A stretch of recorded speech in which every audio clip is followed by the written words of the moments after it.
देश में कई मुद्दे उबाल ले रहे हैं। मोहन भागवत ने भी जनसंख्या के मुद्दे पर टिप्पणी कर दी है। जानवरों के साथ तुलनात्मक तौर पर उन्होंने कुछ बात कही है। और भी तमाम मुद्दे, इन्हीं तमाम मुद्दों पर बात करने इस वक्त हमारे साथ AIMIM के मुखिया और लोकसभा के सांसद असदुद्दीन ओवैसी साहब जुड़ रहे हैं। ओवैसी साहब, स्वागत है आपका ABP न्यूज़ पर। पहला सवाल मैं यही पूछना चाहूँगा, पटना में 3 लोग गिरफ्तार हुए और 2047 तक हिंदुस्तान को इस्लामिक देश में कन्वर्ट करना चाहते थे, PFI से जुड़े हुए हैं। इसको आप कैसे देखते हैं? ये कैसा घटनाक्रम है? भारत का कोई मजहब नहीं है, भारत का कोई रिलीजन नहीं है, ना भारत के संविधान का कोई रिलीजन है। हम सबको अपने अपने मजहब पर चलने की इजाजत है। अगर कोई ये कह रहा है कि हम वो एक रिलीजन को कर देंगे तो भैया आप नहीं कर पाएंगे। बहुत आए बहुत चले गए। अगर ये लोग इस तरह की बात कर रहे हैं तो वो तो कोर्ट में प्रूफ करना पड़ेगा वहां की बिहार की पुलिस को। मगर आप अगर कह रहे हैं तो आप तो ऐसे मेरा लोगों उस की पर मजम्मत रिएक्शन करते ये कि हैं। नहीं कर पाएंगे, ये हिमाकत है। बिल्कुल बिल्कुल, मैं तो कह रहा हूं ना कि भारत का कोई रिलीजन नहीं है, भारत का कोई रिलीजन नहीं है। नुपुर शर्मा का बदला लेने के लिए ऐसा किया जा रहा है। 2047 तक हिंदू को इस्लामिक देश बना देंगे। नरेंद्र मोदी प्रधानमंत्री को निशाना बनाया जा रहा है। ये तमाम चीजें अचानक क्यों होने लगी हैं? क्यों ये हिंदू मुसलमान में देश बढ़ता हुआ सा दिखाई दे रहा है? क्यों हम एक नहीं हो पा रहे हैं? देखिए रेडिकलाइजेशन अगर किसी में हो रहा है तो रेडिकलाइजेशन लोकतंत्र के लिए बिल्कुल खराब है। चाहे वो रेडिकलाइजेशन मेजॉरिटी कम्युनिटी में हो या माइनॉरिटी कम्युनिटी में हो, रेडिकलाइजेशन की हम मुखालिफत करते आए हैं। और एक रेडिकलाइजेशन को हम नहीं देख सकते बल्कि सबको देखना पड़ेगा। नुपुर शर्मा ने जो कहा वो भी रेडिकलाइजेशन की निशानी है। और अगर कोई ये कह रहा है कि भारत को हम एक इस्लामिक कंट्री बना देंगे, वो भी गलत है, बिल्कुल गलत है। उनको बोलना नहीं चाहिए, उनको समझना चाहिए भारत की खूबसूरती को।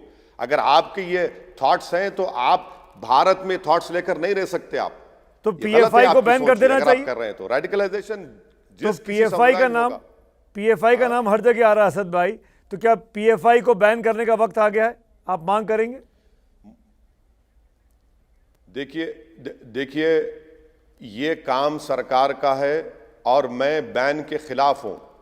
हाँ, जो जिनमें ताकत है वो चुनाव लड़े और चुनाव लड़कर दिखाएं। मगर अगर आपको ये कहेंगे कि भारत को बदल देंगे, कैसा बदलेंगे भारत को? आप कौन है बदलने वाले? आप अजमेर में अंजुमन कमेटी के सचिव के बेटे ने हिंदुओं के देवी देवताओं पर सवाल खड़े कर दिए कि 33 करोड़ तो कैसे देवी देवता हो सकते हैं? ये भी तो क्या किया जा रहा है। इसको कहां तक जायज ठहराएंगे आप? ये बिल्कुल जायज नहीं है। किसी को भी किसी के फेथ के ऊपर, किसी की इबादत करता है उस पर उंगली उठाने का हक किसको भी हासिल नहीं है। आपको नहीं करना चाहिए, ना कोई कर सकता है, ना करना चाहिए। ये देश की खूबसूरती यह है कि इस देश का कोई मजहब नहीं है। ये देश तमाम समुदायों को, मजहब को, बिलीफ को मानता है। ये देश उन लोगों को भी मानता है जो किसी भगवान या अल्लाह को नहीं मानते हैं। ये इस देश की खूबसूरती है। और इसकी डाइवर्सिटी को, इसकी प्लुरलिज्म को बरकरार रखना ये देश के हित में है।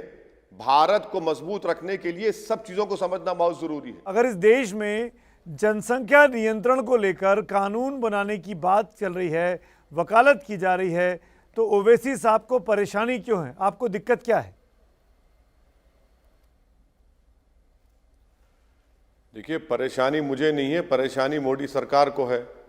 इसलिए कि 2 अप्रैल 2022 को मौजूदा हेल्थ मिनिस्टर ने राज्यसभा में बीजेपी के एक MP ने प्राइवेट मेंबर्स बिल लाया। उस पर कहा कि कोई जबरन कानून नहीं बनाना है हमको। यही मोदी सरकार ने सुप्रीम कोर्ट में दिसंबर 2020 में लिख कर दिया एफिडेविट। एक बीजेपी के एक मेंबर हैं जो PIL डालने के माहिर हैं, उसमें सरकार ने कहा कि हम 2 चाइल्ड नॉर्म के खिलाफ हैं। तो जब सरकार खुद एक स्टैंड ले रही है तो असदुद्दीन ओवैसी को खामखा लाकर उसमें उसको और मसाला क्यों लगाना चाहिए? भारत में पॉपुलेशन स्टेबलाइज हो जाएगा बगैर कानून के 2030 तक। नहीं, पर असद भाई 2023 के आखिर तक आते आते हम चीन को मात दे देंगे। योगी साहब का बयान आया, मुख्यमंत्री का, मोहन भागवत साहब का बयान आया कि जानवर तो बच्चे भी पैदा करते हैं, बच्चे तो जानवर भी पैदा करते हैं। इस तरीके से उन्होंने कुछ बात कही।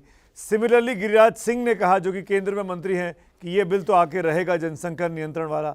अगर ये बिल आ रहा है और इसका मकसद ये है कि कुल मिलाकर हिंदुस्तान की बढ़ती आबादी विकास के रास्ते में बाधक बन रही है, तो इसका तो हम सबको मिलकर स्वागत करना चाहिए।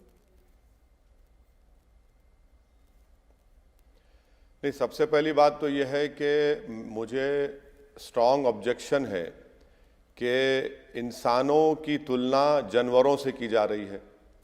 आखिर इतनी गिरावट सोच में क्यों आती है आरएसएस के लोगों में? भाई इंसान तो इंसान है ना, जिसको हम लोग अपने उसमें कहते हैं अशरफुल मखलूक़ात, माने बेहतरीन क्रिएशन। अब आप जानवरों से कर रहे हैं तुलना उसकी।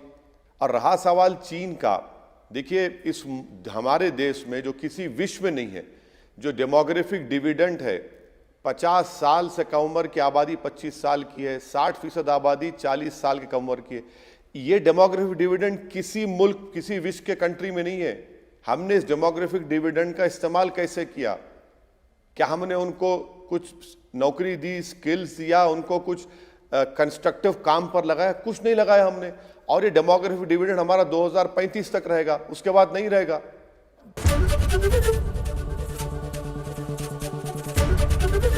एबीपी न्यूज आपको रखे आगे।